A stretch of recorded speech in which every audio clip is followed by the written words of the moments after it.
Is it possible that my negativity can be coming from others' negativity? Such as I'm up here and I'm trying to bring someone up here because they brought me up there. But they're weighing on the reality. Now I'm feeling like it brought me down to their reality. Well, here's why. So you're focused upon something just because you want to feel good, and you're in the vortex.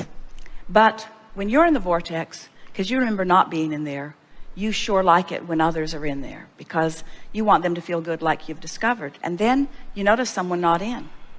But because they're not in, they can't hear you. And when you talk vortexy, they think you're nuts. And when you talk optimistically, when they stand in the face of what they're facing, and even when they're looking at manifestations that they don't quite see for you, then they call you delusional. So then, because your desire to help them is so strong, you exit the vortex to help them. And now you got nothing to give them. What if both parties' desires are similar? Well, then your words didn't come to me. It was brought to me.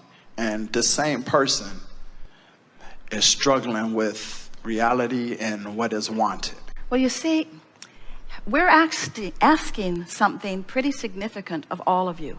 We're asking you to ignore the reality that's had nearly your undivided attention, and to hang your star on your emotions just for a little while, because we know when you do it, your reality will flip.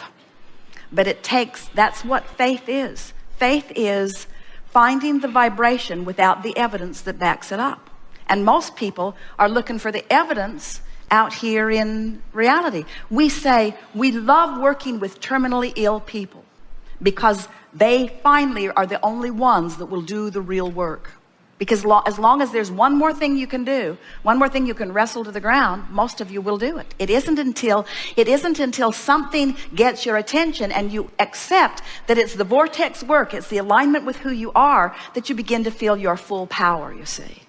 So what happens as you're interacting with other people, it's very common that your desires are similar. In fact, you co-create with your mate. You've co-created such magnificent things in your vortex. You're tied together in a very, very powerful way.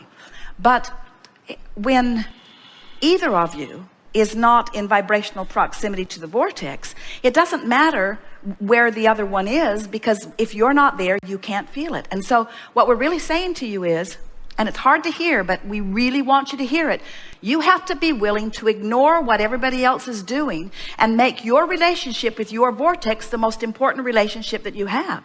It's like a mother said to us one day as we were encouraging her in how to respond to her son, who things were not going well for. And her heart was broken, and she was wanting to explain to us all of the things that were going wrong.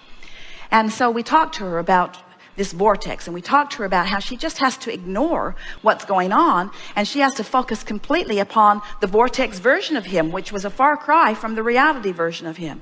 And she said, but Abraham, won't he feel like I have forsaken him if I don't commiserate with him, if I don't listen to him, if I don't try to encourage him? And we said, no one will feel like you are not with them if you are practicing every chance you get the vortex version. In other words, no one will feel like you've let go of them if you are imagining their well-being and rooting for their well-being and practicing the thought of their success. But no one benefits from your attention to what is when what is isn't what they want. They think it is. They say, come here and be there with me. So you march right out of your vortex and you be there, and then you both resent each other because neither one of you feel good because you're not in the vortex. And meanwhile, the good news is you're both putting more in the vortex, you see. Here's what we would do if we were standing in your physical shoes. We would end every day by putting ourselves in bed, say good night to everyone with the idea that you're not going to talk any further. And as you're drifting off to sleep, we would go as general as we can into a place of appreciation. Appreciate your pillow. Appreciate the air conditioning in the house. Appreciate the roof over your head. Appreciate just the simplest things that don't challenge you in any way. Just appreciate. And if you can drift off to sleep in appreciation, if you go to sleep in the vortex, you'll wake up in the vortex. It's just the way that it is, because your vibration is where you last left it. So when you awaken in the morning, let your first thoughts be, oh, I like that feeling of appreciation. And then if you can do a little bit of basking just to keep it going. In other words, it's so much easier to start with the vortex and let the vortex affect reality than it is to face reality and then try to drag reality into the vortex. Because law of attraction is amplifying wherever you're at.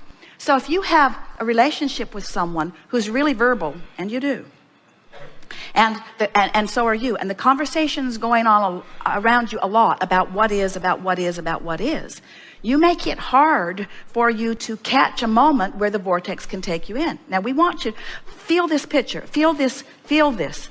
So you've put all of this into your vortex, and this larger part of you stands as the summoner of you. You're being called home to the fullness of who you are constantly.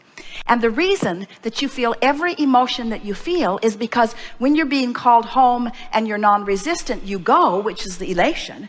When you are being called home to who you are and you're non-resistance, it feels like passion, it feels like appreciation, it feels like love, it feels like the heavens are opening, as you said. But if you've been talking it up about things that aren't working, and you've been opening the door, and you've been noticing that what you're looking for isn't there, and the vortex is calling you, it feels like tension when you don't go. So the more you can relax and let the vortex take you, then not only the better you feel, and then you can begin counting your blessings, so to speak, making lists of positive aspects, but the more manifestations will show up that you can then begin reiterating. It would sound crazy to a normal person to hear Esther crowing about being called with no shoes to the gravel so that she could walk into the closet with no shoes on so that she could discover a problem that she didn't know she had. But to Esther, that was manifestation that indicates that the universe is looking out for me, and that I'm in the vicinity, that I'm being called and letting it happen through the path of least resistance. And that's what that feeling of worthiness is. The best feeling of worthiness is the knowledge that you're good and Source knows it, and you just get this wonderful exposure to life that is not only building your vortex bigger and better and bigger and better and bigger and better, bigger and better and bigger and better. Jerry and Esther are having such an interesting experience. They've been moving through life. Everything imaginable has come for them. 5 books on the New York Times, a couple of them #1. Everybody wants that. That was something that unfolded. More money than they have any sensible use for. A lifestyle that is rivaled by no one. Beautiful houses all over the place, driving monster buses around the country. People adoring them, the message moving through them. Everything wonderful, and yet still more room for deepness. Deepness in their relationship, deepness in their understanding of worthiness, deepness in their understanding that all things are possible, deepness in their understanding that it doesn't matter what is, that you have the ability to focus upon what you want and find it, deepness in understanding your true power. In other words, there is no end to what is in your vortex, and the vortex's ability to bring to you greater clarity, greater knowing, greater love, greater confidence, greater security, greater well-being, greater understanding that you are a being with no end to the capacity of your expansion.